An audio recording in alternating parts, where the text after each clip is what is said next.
आपके साथ यशी शुक्ला और बात कर रहे हैं यूपी का रण चौथे चरण का मतदान सुबह 7 बजे से जारी है। आपको बता दें कि आज 9 जिलों की 59 सीटों पर मतदान हो रहा है। हर मतदान केंद्र की हम आपको लगातार तस्वीरें दिखा रहे हैं, हर एक अपडेट बता रहे हैं। साथ ही साथ हमारे वरिष्ठ पत्रकार भी हमारे साथ जुड़े हुए हैं, जो राजनीतिक समीकरण समझाने की हम उनसे समझने की पूरी कोशिश करेंगे। और हमारे साथ वरिष्ठ पत्रकार जी जुड़े हुए हैं, प्रभात जी लगातार बने हुए हैं, साथ ही साथ विजय दुबे जी लगातार हमारे साथ बने हुए हैं। विजय जी, मेरा आपसे प्रश्न है कि यहाँ पर आज जो हम देख रहे हैं लगातार वोटिंग हो रही है, मतदान हो रहा है, आज जिन 9 जिलों में मतदान होना है, ये कहीं ना कहीं काफी अहम आज का मतदान माना जा रहा है, चाहे वो तीसरा चरण हो, चौथा चरण हो। पहले और दूसरे चरण के मुकाबले ये वाले मतदान ज्यादा महत्वपूर्ण लग रहे हैं। नहीं, आप सही कह रहे हैं। एक्चुअली जो है राजधानी, उत्तर प्रदेश की राजधानी में अगर मतदान होगा और बड़े बड़े नेताओं के भाग्य का फैसला होगा तो महत्वपूर्ण तो है ही है। बहुत सारे इसमें से कैबिनेट मंत्री आज जिनके मत डल रहे हैं और उनका भाग्य जो है आज मतदाता अपने मत अधिकार के साथ में सील कर देंगे और 10 तारीख को पता चलेगा कि अब होना क्या है। तो आज जो है, जो लखनऊ है प्लस और आसपास की जो एरिया जैसे रायबरेली है, लखीमपुर है, इसकी चर्चाएं बहुत हुई है इस पीरियड में। खासतौर पर लखीमपुर, जैसे अभी जो है हमारे गृह राज्य मंत्री टेनी साहब ने जो है वो डाला है, बड़ी सुरक्षा के साथ डाला है। तो जो है इतनी सुरक्षा की जरूरत टेनी साहब को वोट डालने के लिए भी पड़ रही है। वो यहाँ के रहने वाले हैं, जो उनका गृह जनपद है, जो घर है उनका, आज ये स्थितियां हैं। तो ये चर्चा तो रही है और इसीलिए महत्वपूर्ण है। आपने बिल्कुल सही कहा कि ये चौथे दौर का जो चुनाव है अवध क्षेत्र का, ये बहुत महत्वपूर्ण है और ये देश की दिशा को भी तय करता है। ये जो है केवल उत्तर प्रदेश के लिए महत्वपूर्ण नहीं है, ये पूरे देश के लिए महत्वपूर्ण है। और देखिए कई सारे केंद्रीय मंत्री जो हैं इस बीच में लगातार उनके इलाकों में मतदान हुआ है, वो भी मतदान कर रहे हैं।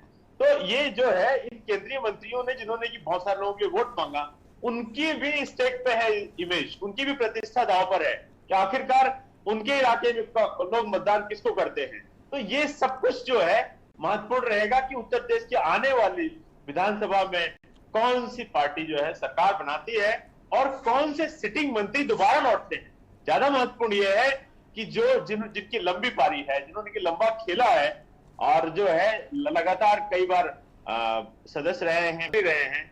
अब जैसे टंडन जी की पूरी विरासत जो है आशुतोष टंडन के साथ चलती है, अगर मैं कहूं तो आशुतोष टंडन जी को तो ये प्रूफ करना पड़ेगा ना। हमारे ब्रजेश पाठक जी हैं, चाहे आशुतोष मिश्रा की बात करूं, सपा के जो नेता हैं, जो कि सरोजिनी नगर विधानसभा बहुत महत्वपूर्ण सीट हो गई है चर्चा, जैसे कि राजेश। इसीलिए विजय जी हम लगातार इस बात को कह रहे हैं कि कई नेताओं की प्रतिष्ठा दांव पर लगी है इन चुनावों में। ये जो ट्रेंड है, ये सब लोगों का जो राजनीतिक भविष्य है, ये सब दांव पे है। और आज ये किधर की ओर जाता है, जो वोट परसेंटेज कितना होता है, किसके पक्ष में कितना मतदान हो पाएगा, ये काफी महत्वपूर्ण होगा। और राजधानी है ना उत्तर प्रदेश की, लखनऊ, तो ये राजधानी एक मैसेज देगी, आखिरकार पूरे प्रदेश को देगी। और अभी आने वाले जो है जो शेष चरणों के चुनाव है, जो 7 चरणों में होने हैं, उसमें 3 चरण अभी बाकी हैं। तो ये सारा जो मैसेजिंग आज का है, देखिए आज कितने परसेंट पहले तो वोट डलता है। कारण ये है कि वोट परसेंटेज जो पहले एक्सेप्ट की जा रही थी कि 65 और 70% तक 70 तक जाएगी, वो 60 पे आके टिक गई है, 61-62 से अधिक बढ़ नहीं रही है। तो अब तो जो है सारा वोट कैलकुलेटेड है, सब ऑनलाइन व्यवस्थाएं हैं। तो इसमें आप ये भी नहीं कह सकते कि कोई फर्जी मतदान वाले सब बाहर हो चुके हैं, जितने परसेंट एक्स्ट्रा पड़ते थे। अब जो भी वोटिंग होनी है, एक्यूरेट वोटिंग होनी है और ये सीधा इफेक्ट देगी। कई जगह से जो ईवीएम की कंप्लेंट भी मैं लगातार सुन रहा हूँ, वैसे तो बहुत सारी अफवाहें भी उड़ रही हैं। मैं निश्चित तौर पे कहूंगा कि अफवाहों को नहीं उड़ाना चाहिए। दूसरी बात है, अफवाहों से ये होता है कि हमारे चुनाव की जो निष्पक्षता है वो लोगों को शंका पैदा करती है और जो है उसमें एक कंफ्यूजन क्रिएट होता है। जी बिल्कुल। तो ये जो अफवाहें हैं, अफवाहों को दरकिनार किया जाइए। मैं देख रहा हूँ अफवाहें ज्यादा फैल रही हैं और एक्यूरेसी होना चाहिए। जो निष्पक्षता है मतदान की, वो हमारी पूरी सिस्टम को इफेक्ट करती है। और हमारा जो इतना हम कहते हैं कि हम दुनिया के सबसे बड़े लोकतंत्र हैं, तो हमें साबित भी करना होगा कि हम इस लोकतंत्र को बहुत अपने सराखों पे रखते हैं और इसकी सेंसिटिविटी, जो इसकी निष्पक्षता है, उसको हम बनाए रखेंगे और यह मान के चलेंगे कि जो है जो चुनाव के परिणाम आएंगे वो एक्यूरेट होंगे। इसमें किस प्रकार की अफवाहें जो फैल रही हैं उनको रोकने पर इस प्रशासन को ध्यान देना चाहिए। इसी का एक कर्तव्य है कि लोगों के दिमाग से इस चीज को निकालें कि इस प्रकार का कोई ये नहीं कहे कि सर जो है बटन तो हमने सपा के दबाया लेकिन पर्ची भाजपा की निकल गई, ऐसा नहीं। ये जो है ये बहुत क्लेरिफाई होना चाहिए इन जगहों से कि ये अफवाहें ना फैले और किसी प्रकार के संशय ना पैदा हो, क्योंकि निष्पक्षता ही हमारी पूरे सिस्टम की जान है, इसी पे हमारा सब कुछ डिपेंडेंट है। तो हम सरकार चुनते हैं, हम किसी को खड़ा करते हैं और किसी को अधिकार देते हैं कि आप हमारे बारे में निर्णय करिए, हम आपको आप चुन के भेज रहे हैं। तो ये एक बहुत महत्वपूर्ण चीज है जो मुझे लगता है कि इसको गारंटी करना चाहिए चुनाव आयोग को पूरी तरह से 100%। जी विजय जी, वापस आएंगे आपके पास। प्रभात जी लगातार हमारे साथ बने हुए। प्रभात जी, आपसे मैं जानना चाहती हूँ, यहाँ पर 2022 के चौथी चरण के जो चुनाव हैं, इनको आप कैसे देखते हैं? इसका राजनीतिक समीकरण आपके हिसाब से क्या है? देखिए गर्मा जी, जिस तरीके से प्रभात जी, यशी हूं मैं, और बाईपोलर चुनाव हुआ जी, वो सीधे योगी बनाम अखिलेश। तो अब चौथे चरण से जो स्थिति पूरे पूर्वांचल जाएगी, ये योगी के कामकाज की समीक्षा होगी। देखिए 2012 में जब अखिलेश आए तो ये वो मैंडेट मुलायम सिंह यादव का था और अखिलेश उन्होंने सत्ता सौंप दी, जबकि सत्ता के दावेदार शिवपाल थे और भी लोग थे। लेकिन 2017 में जब बीजेपी को मैंडेट मिला, वो भी मैंडेट मोदी का था, वो योगी का कहीं मैंडेट नहीं था। तो अब ये दोनों लोग जो है, योगी और अखिलेश, ये अपने कार्यकाल का मैंडेट जनता से मांगने के लिए उतरे हुए हैं मैदान में। एक दूसरे पे आरोप लगा रहे हैं, कोई विकास की बात कर रहा है, कोई साइकिल बम की बात कर रहा है, कोई आतंकवाद की बात कर रहा है। जनता चुनाव लड़ रही है गर्मा जी, आप इसको समझिए, ये चुनाव जनता लड़ रही है, ये चुनाव जनता साइलेंट होकर लड़ रही है। और जो वोट प्रतिशत की जो आप अभी देख रहे हैं कि 12 बजे तक 20 से 22% वोट पड़ा है, निश्चित तौर पे शाम तक मत प्रतिशत कम होगा। ये एक चिंता का विषय है कि वोटिंग में जो उत्साह दिखना चाहिए था, इस बार वो उत्साह नहीं दिख रहा है। और अगर वोटिंग में उत्साह नहीं दिख रहा है तो कहीं ना कहीं जो मतदाता साइलेंट है, जो मत ईवीएम तक जा रहा है, वो कहीं ना कहीं वो आक्रोशित है। उसको जो समस्याएं झेलनी पड़ी, उसको जो कोविड काल में जो भी दिक्कतें थी, देखिए अब धर्म की राजनीति नहीं चल रही है, मंदिर की राजनीति नहीं चल रही है, हिंदू मुसलमान भारत पाकिस्तान नहीं चल रहा है। अब इंडिविजुअल कैंडिडेट का चुनाव हो रहा है कि इंडिविजुअल जो कैंडिडेट है, वो जिसके चेहरे बदल दिए गए हैं, क्या वो कैंडिडेट ईमानदार है, क्या वो कैंडिडेट अपराधी नहीं है। देखिए राजनीति के मंच से, चाहे समाजवादी पार्टी हो, चाहे भारतीय जनता पार्टी हो, चाहे बहुजन समाज, हर व्यक्ति लंबे लंबे दावे करता है कि मैंने घोषणा पत्र में ये किया, मैंने महिलाओं के लिए ये किया, कानून व्यवस्था हमारे समय बहुत अच्छी थी। अब ये जनता बताएगी कि आपके कार्यकाल में, सारे कार्यकाल जनता ने देख लिए हैं 90 के बाद से, क्षेत्रीय पार्टियों के मुलायम सिंह, मायावती और राष्ट्रीय पार्टी में आपके जो है भारतीय जनता पार्टी की। उत्तर प्रदेश में सबसे बड़ी विडंबना यह रही कि विकल्प के तौर पे कांग्रेस खड़ी हो सकती थी, लेकिन कांग्रेस ने संगठनात्मक अपना ढांचा ठीक नहीं किया, पहले से तैयारी नहीं की। मुझे नहीं समझ में आता कांग्रेस कौन सा चुनाव लड़ती है, मुझे ही नहीं पता है। तो कांग्रेस बाहर हो गई, मायावती साइलेंट हो गई।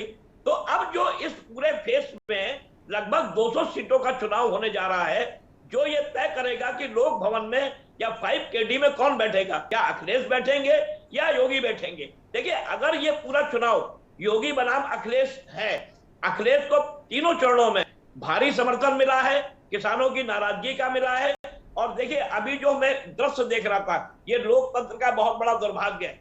चुनाव आयोग टैनी को जिस तरीके से सिक्योरिटी में ले जाया गया मतदान करने के लिए, मैंने आज तक ऐसी सिक्योरिटी में मतदान करते हुए किसी नेता को नहीं देखा है। जब आपको अपने क्षेत्र में भय है वोट डालने से, तो आप जनता को क्या सुरक्षा देंगे। आपको गृह राज्य मंत्री बनाया गया था, ये सबसे बड़ा भारतीय जनता पार्टी के लिए माइनस पॉइंट होने जा रहा है। प्रभात जी, मैं जरा उन तस्वीरों को एक बार टीज कर देना चाहती हूँ, क्योंकि ये जो तस्वीरें हैं ये कहीं ना कहीं दर्शकों को बिल्कुल देखना चाहिए कि आज अजय मिश्र टेनी अपने ही क्षेत्र में जब वोट डालने जाते हैं तो क्या सिक्योरिटी होती है वहां पर। आप देख सकते हैं कि किस सिक्योरिटी के बीच आज अजय मिश्र टेनी मतदान करने के लिए गए हैं। तो ये आप देखिए कि आज लोकतंत्र का महापर्व है, हर कोई अपने मत का प्रयोग कर रहा है, लेकिन आज ये तस्वीर देखने को मिली कि अजय मिश्र टेनी, जो कि केंद्रीय गृह राज्य मंत्री हैं, आज उन्हें इतनी फोर्स के साथ मतदान केंद्र जाना पड़ रहा है। प्रभात जी, आपकी बात को पूरा कर सकते हैं। लोकतंत्र का स्वस्थ लोकतंत्र वही है जी, जो जनता के बीच जनप्रतिनिधि खुलेआम जाए बाकायदा। भाई आप वोट मांगने जा रहे हैं, आप वोट करने जा रहे हैं, आप अपने लोकतंत्र का अधिकार का प्रयोग करने जा रहे हैं। ये भारतीय जनता पार्टी के लिए तराई इलाके से लेके और आपके इधर अवध तक आ जाइए आप, ये बहुत बड़ा मुद्दा बन चुका है। और पता नहीं क्यों मुझे नहीं समझ में आ रहा है कि भारतीय जनता पार्टी ने इतना बड़ा रिस्क क्यों लिया ब्राह्मण वोट के लिए। ब्राह्मण वोट अगर आपको मिलना था तो आपको वैसे मिल जाता, योगी के कामकाज में मिल जाता। देखिए एक बात और कहूंगा गंगा जी कि ये जो पूरा चुनाव हो रहा है के आधार पर हो रहा है। अब यहाँ से चुनाव बदलेगा पूर्वांचल तक जाते जाते, तो तीन लहर जो किसी की लहर नहीं है, किसी की कोई सुनामी नहीं चल रही है। दावा कोई भी करे कि हमारी सुनामी चल रही है, चाहे नड्डा जी दावा करें, चाहे अमित शाह दावा करें, चाहे अखिलेश दावा करें, ये बिल्कुल कांटे की लड़ाई हो रही है। और मुझे नहीं लगता है कि कोई भी राजनीतिक दल 200 का आंकड़ा पार करेंगे, मुझे ऐसा नहीं लगता। मेरी ऐसी कोई संभावना नहीं है। अब क्या होगा चौथे चरण से 7वें चरण तक पूर्वांचल में, वहां भी नाराजगी है भारतीय जनता पार्टी से। 132 सीटें आप जीत के आए थे, अब 132 सीटें प्राप्त करना दोबारा 2022 में, ये एक बहुत बड़ा स्वप्न है जिसे कहेंगे, बहुत नामुमकिन है ये, मतलब जो है। अब वो दावा करें 300 के ऊपर 350 का, अखिलेश दावा करें 350 का, मैं नहीं मानता हूँ इस दावे को, मैं खारिज करता हूँ।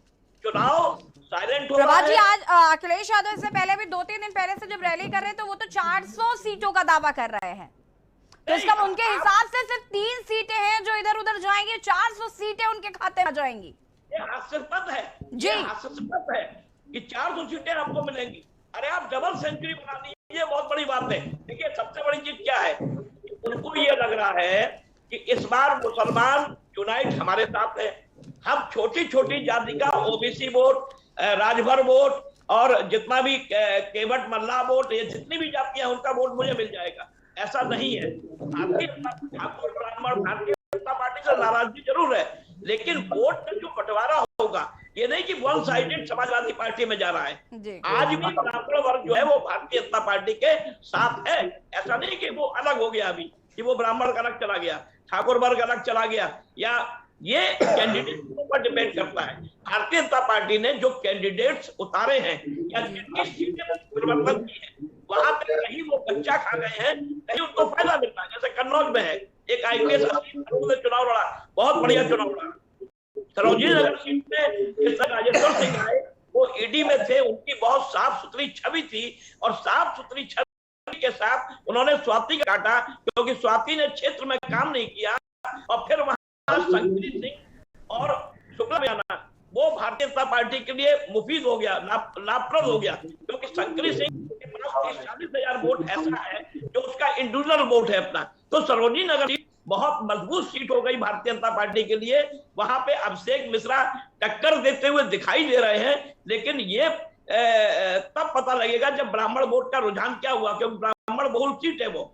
ऐसे ही कैंट में है, कैंट में ब्रजेश पाठक, जिनकी छवि अपनी इंडिविजुअल है, व्यवहार उनका अपना पर्सनल व्यवहार है, वो छोटे छोटे व्यक्ति के यहाँ भी जाके उसके यहाँ खड़े हो जाते हैं। तो ब्रजेश पाठक जैसे भी लड़ रहे हैं वो चुनाव अपना जीतते हुए नजर आ रहे हैं। तो ऐसे लखनऊ जैसे आशुतोष टंडन का है, टंडन जी का एक वर्चस्व रहा करता था, लेकिन टंडन जी का व्यवहार और आशुतोष टंडन का व्यवहार बहुत डिफरेंट है। जी प्रभात जी, वापस आएंगे आपके पास। हमारे साथ नावेद शिकोह जी भी जुड़ चुके हैं, वरिष्ठ पत्रकार है। नावेद जी, मेरा सवाल सबसे पहला आपसे यही है कि 2022 के चौथे चरण का मतदान शुरू हो चुका है सुबह से।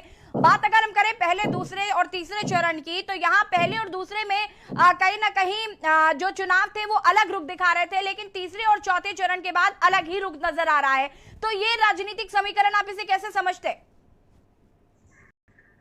देखिए, मुझे ये चौथा चरण जो है वो आमतौर से लगभग सभी लोग इस बात को समझते हैं कि अवध जो है वो भारतीय जनता पार्टी का एक अपना प्रभाव क्षेत्र है और एक रिकॉर्ड है, वहां अधिक से अधिक जन समर्थन है भारतीय जनता पार्टी का अधिकांश सीटों पर। तो ये चरण जो है ये भाजपा के हिस्से में आता है। और इस बात के साथ मैं ये बात भी दोहराना चाहूंगा कि जमीन पे जो नजर आए हैं इससे पहले के फेसेस, उसमें भारतीय जनता पार्टी का नुकसान होता नजर आया है। उसके कई कारण है। पहले चरण में जिस तरीके से जाटों की नाराजगी थी और वो भाजपा ने भी उस बात को महसूस किया था, डैमेज कंट्रोल के लिए लगातार शीर्ष नेता उनको मनाने में लगे रहे। किसानों की नाराजगी थी, इतना बड़ा किसानों का आंदोलन था, किसानों और सरकार के बीच टकराव था। अब उस कृषि कानून को लेकर सरकार बैकफुट पे भी आई। ये सारी चीजें जो हैं ये पश्चिम में की जमीन पर नजर आ रही थी। तो उससे ये लगा कि भाजपा को बहुत अच्छा प्रदर्शन पहले और दूसरे चरण में नहीं कर पाई। दूसरे चरण में भी अगर देखें तो उसमें भी काफी किसानों की नाराजगी नजर आई। अवध का जहां चुनाव हो रहा है, यहाँ पर कहीं ना कहीं उसको रिकवर करने के लिए भाजपा कोशिश करेगी और कर रही होगी। यहाँ पर अधिकांश क्षेत्र ऐसे हैं जहां भाजपा का पारंपरिक वोट है, उनका वर्चस्व है, उनका धर्म और जाति की गणित है और उनके कैंडिडेट भी अच्छे हैं। उनके काफी प्रभावशाली कैंडिडेट्स की इस प्रतिष्ठा दांव पे लगी हुई है। और शहर की बात, अगर लखनऊ की राजधानी की बात करें तो ये अटल जी की विरासत है। राजनाथ जी का भी एक जहां जो उनका संसदीय क्षेत्र है, उनका भी एक बहुत अच्छा एक वर्चस्व है, उनका एक बड़ा जनाधार है। इन सारी चीजों को देखकर ये लगता है कि आज का जो फेस है इसमें अच्छा वोट प्रतिशत अगर नहीं गया तो ये मैं समझता हूं कि भाजपा के लिए अच्छा नहीं है। आज अगर बहुत अच्छा वोट प्रतिशत जाता है तो मैं समझता हूं कि भाजपा कहीं ना कहीं इस बात को, पिछला जो नुकसान अगर है, जैसा कि तमाम विश्लेषक कह रहे हैं, जमीन पे नजर आया। और जहां पर यादव बेल्ट थी, मुस्लिम बेल्ट थी, वहां बहुत अच्छा वोट पड़ा था, वोट प्रतिशत बहुत अच्छा था।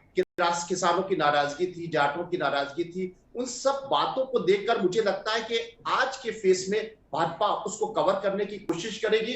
लेकिन क्या होता है ये तो वोटर ईवीएम मशीन में ही ये सारी चीजें दफन है। जी नावेद जी, वापस आऊंगी मैं आपके पास। प्रभात जी, आपके पास भी, आप दोनों हमारे साथ बने रहिए। और यहाँ पर हम इसी बीच आपको बड़ी खबर बता देते हैं, बांदा से बड़ी खबर, जहां पर मतदाताओं ने वोट का बहिष्कार किया है।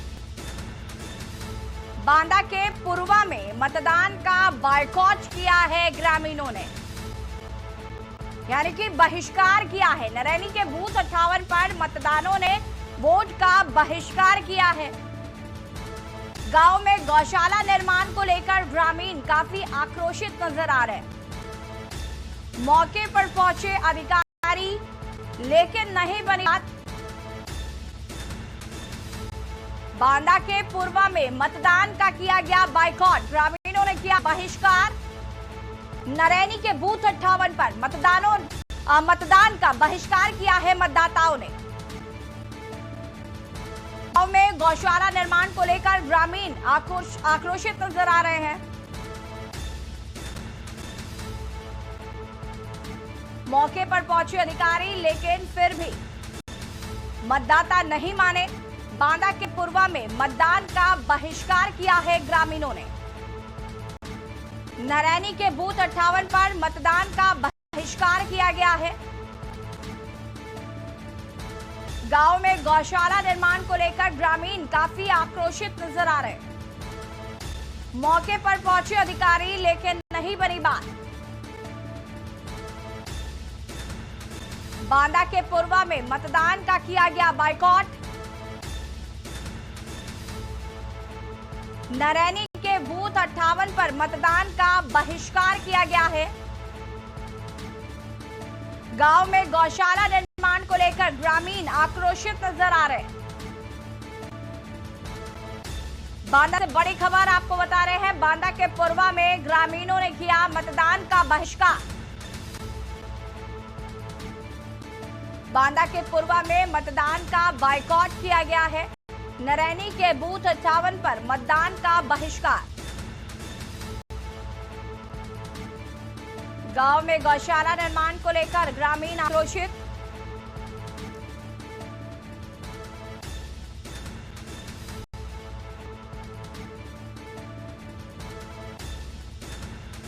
लगातार आपको बता दें कि चौथे चरण का मतदान जारी है। हर एक अपडेट हम आप तक पहुंचा रहे हैं। कहीं पर ग्रामीणों में नाराजगी भी देखने को मिल रही है, तो कहीं पर ईवीएम की खराबी भी देखने को मिल रही है, और लगातार हम आपको ये तस्वीरें भी दिखा रहे हैं। रणविजय जी हमारे साथ जुड़ चुके हैं, वरिष्ठ पत्रकार हैं। रणविजय जी, मेरा सवाल आपसे कि कई जगह पर मतदान का बहिष्कार किया गया है और ग्रामीणों के अपने मुद्दे हैं। किसी का पुल नहीं बन पाया, कहीं पर सड़क नहीं बन पाई, या कहीं पर गौशाले नहीं बन पाई, तो इन सब का आक्रोश जो है वो अब ग्रामीणों में देखने को मिल रहा है, जनता में देखने को मिल रहा है। देखिए, इससे लग रहा है कि जनता से जनप्रतिनिधि और सरकार का संवाद, जुड़ाव जो है वो टूट गया है।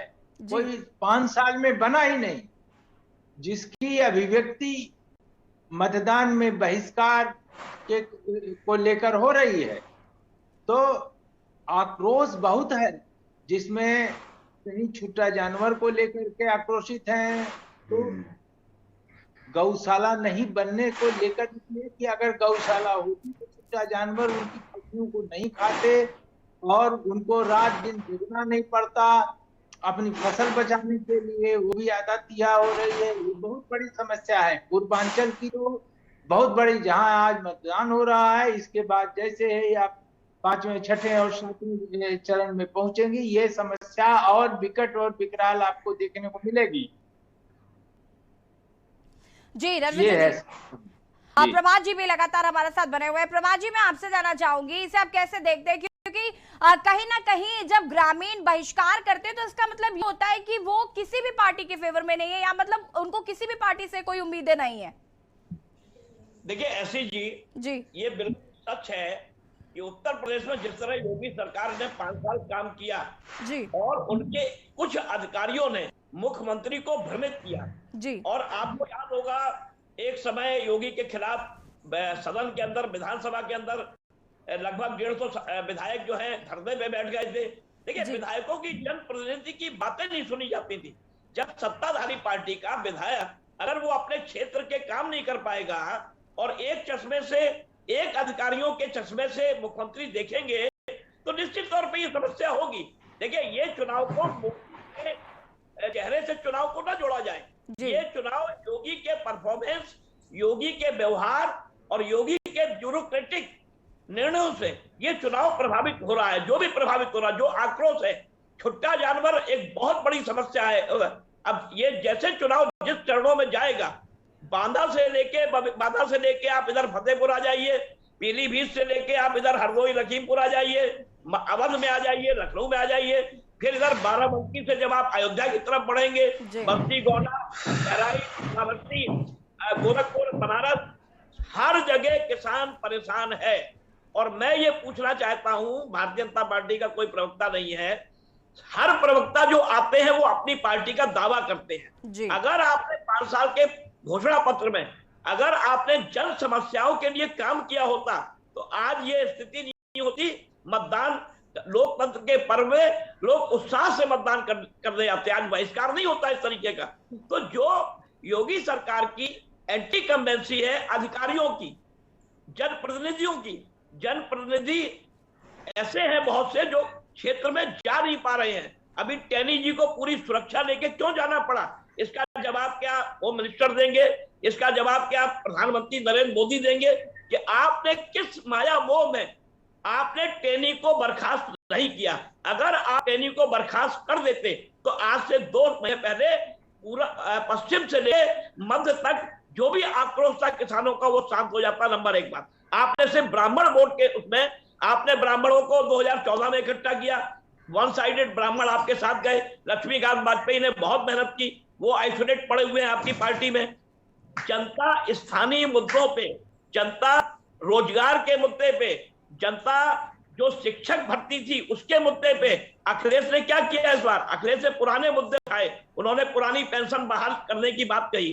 काम उनके क्षेत्र में भी छुट्टा जानवर इतने नहीं आते थे, लेकिन आपने जब गौशाला बनाने के लिए 165 करोड़ का बजट एलोकेशन किया, हर साल आप बजट देखते हैं बाकायदा, और आपने कहा सारे 75 जिलों में गौशालाएं बनी हुई हैं। कहां चला गया आपका वो पैसा गौशालाओं के लिए किया गया था? क्योंकि छुट्टे जो जानवर है आपने आपने जो दुधारू गाय हैं, ये दुधारू गायों को आपने गौशाला में बंद कर दिया।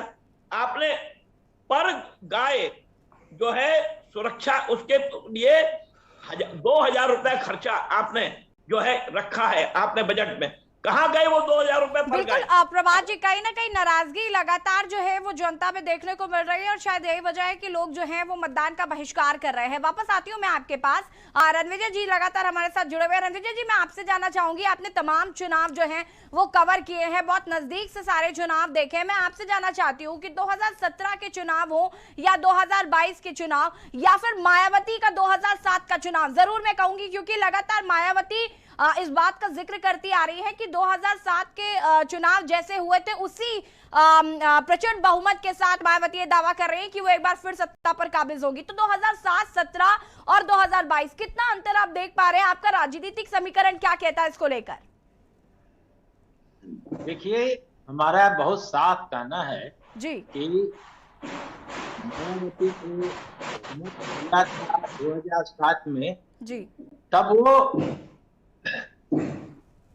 इस हद पर ये प्रचार करके आई थी कि पूर्ण बहुमत तो बदल दूंगा जी, क्योंकि मैं चूंकि दलित की बेटी हूं, तो चाहे वो अगड़े जातियां जो हैं वो हमको पसंद नहीं करते, छूत रखते हैं, इसलिए हमको पूरी सरकार चलाने का मौका नहीं देते हैं और हमारी सरकार गिरा देते हैं।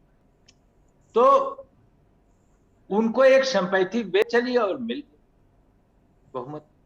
अब आइए 17 में क्या हुआ? 17 में समाजवादी पार्टी के कुनवे की आपस में जंग, कैराना प्रकरण, कई मुख्यमंत्री जो डिफेक्टो अखिलेश यादव के इधर बन गए थे, अपने को दिखा रहे थे, प्रदर्शित कर रहे थे और शासन प्रशासन में उनका हस्तक्षेप था। इसलिए जनता उब गई कि ये ड्रामा कर रहे हैं और अखिलेश तो केवल रबर की मोहर की तरह से हैं और ऐसे में तो इनसे आगे की कोई अच्छी उम्मीद नहीं हो सकती। तो पोलराइजेशन जो है वो बीजेपी के पक्ष में हो गया। लेकिन 22 में क्या हुआ हो रहा है वो आपको बड़े ध्यान से देखना पड़ेगा कि 22 में भी जनता को अटूट निराशा हुई, क्योंकि 17 में जब मोदी जी ने, जो बीजेपी के सबसे लोकप्रिय और देश के प्रधानमंत्री भी हैं, सबसे लोकप्रिय इस समय, तो वो कहते थे कि केंद्र में हमारी सरकार है बीजेपी की, तो प्रदेश में बनाओ तो डबल आपका विकास होगा और सब कुछ खुशहाली हो जाएगा। लंबे लंबे वादे किए थे कि सब हो जाएगा, लेकिन 5 साल में हुआ क्या? 5 साल में सरकार केवल विज्ञापन और टेलीविजन में अपने को प्रदर्शित करती रही। आंकड़ों, विकास के झूठे आंकड़े दिखाए गए, इन्वेस्टमेंट के लंबे लंबे दावे किए गए, नहीं आए, रोजगार खत्म हो गया, देश के आर्थिक स्थिति प्रति व्यक्ति आय लोगों की घट गई, छोटा जानवर हर क्षेत्र के हिसाब से, कहीं छोटा जानवर तंग कर रहे हैं तो कहीं हिंदू मुसलमान के नाम पर जो समाज को बांटने का काम हुआ है जबरदस्त ढंग से। इन सारे, और युवा निराश, किसान निराश, सामाजिक समरसता चूर चूर, ऐसे में बीजेपी को अब सबसे बड़ा यक्ष प्रश्न है कि उसकी बातों पर यकीन कौन करे, क्योंकि किसी बात पर तो वो खरी उतरी नहीं, केवल समाज को बांटने और उसके जरिए ध्रुवीकरण करने का जो एक षड्यंत्र सुनियोजित ढंग से चला, जो चुनाव में भी चल रहा है, आप उसको देख भी रही हैं, तो उसके नाते जो है जनता में वो हर वर्ग का जो है वो निरता में है और वो ये समझने लगा है कि इनके पास केवल हिंदू मुसलमान करने के अलावा और सेलेक्टेड, चाहे वो कानून व्यवस्था हो, उस पर भी सेलेक्टेड ढंग से जो किया, उससे भी लोगों में एक मैसेज चला गया है कि नहीं, ये चूज चाहे वो अपराधियों को, माफियाओं को लेकर के हो, चाहे समाज को बांटने को लेकर के हो, और जो उनका एक यंत्र था कि पिछली बार 17 के चुनाव में जो उन्होंने जातीय अंकगणित बैठाया था, वो इस बार फेल होता था। इसलिए ये अवध का जो चुनाव हो रहा है, ये बीजेपी के लिए जीवन मरण का सवाल है। यदि बीजेपी यहाँ पर अपना 17 का परफॉर्मेंस दोहरा नहीं पाई, तो बीजेपी के लिए वाटुल्लू साबित होगा। और सारे दावे उसके और सारे जो यत्न कर रही, मतलब इतना सस्ता चुनाव घटिया स्तर पर ले जाकर के करने का काम जो हुआ है इस दौर में, ऐसा ना किसी भी मतलब बड़े नेता से और पॉपुलर नेता से उम्मीद नहीं की सकती है। मुद्दे गायब हो गए, चाहे नौकरी का मुद्दा हो, चाहे महंगाई का मुद्दा हो, चाहे एकदम कानून व्यवस्था का मामला, भ्रष्टाचार का सवाल हो, सब मुद्दे गायब हैं। इसलिए कि ताकि ये अपनी कमजोरी को, जो उनकी अक्षमता है, वो छिपा सके, और चाहे वो ध्रुवीकरण धर्म के नाम पर हो, जाति के नाम पर हो, या कुछ लॉलीपॉप दिखा करके, कुछ शासन प्रशासन का भय दिखा करके ये किया। क्योंकि इनके विधायक तो 5 साल में कुछ कर नहीं पाए, उनसे तो भारी थानेदार और ब्लॉक प्रमुख का लेखपाल होता था। तो जनता को लगा कि भाई जिसके लिए हमने जान दी वो हमारे लिए एक सामान्य सा काम नहीं कर सकता है, उस सामान्य काम को कराने के लिए हमको मोटा घूस देना पड़ रहा है, तो फिर कैसा स्वराज और कैसा ये राज है भाई। इस नाते आप समझिए कि जो यहाँ भी मतदान हो रहा है, ये बहुत आसान मतदान नहीं है चौथे चरण का जी। इसमें बीजेपी को अपनी जमीनी हकीकत का पता लगेगा कि वो कहाँ खड़ी है, क्योंकि ये उनके लिए सबसे महत्वपूर्ण है। इसमें अगर वो फिसली तो फिर आगे की डगर पर। जी बिल्कुल रंजित जी, देखना होगा कि इसका क्या असर देखने को मिलता है। आप सभी हमारे साथ बने रहिए। निको जी, इसके बाद मैं नावे जी, मैं इसके बाद आपके पास ही आऊंगी। और यहाँ पर बात कर रहे हैं यूपी का रण, चौथा चरण, हर एक अपडेट आप तक पहुंचा रहे हैं। वक्त हो गया छोटे से ब्रेक का, जल हाजिर होता है।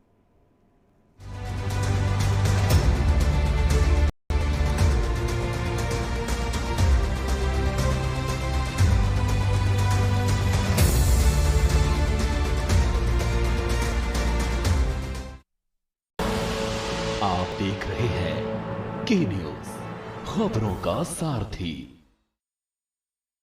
पर ये दिल है कि चख रहा है उन्हीं अल्फाज़ों का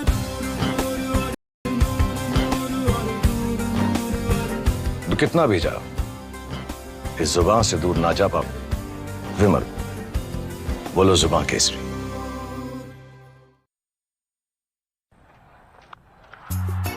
Yes! Yes! In your face, loser.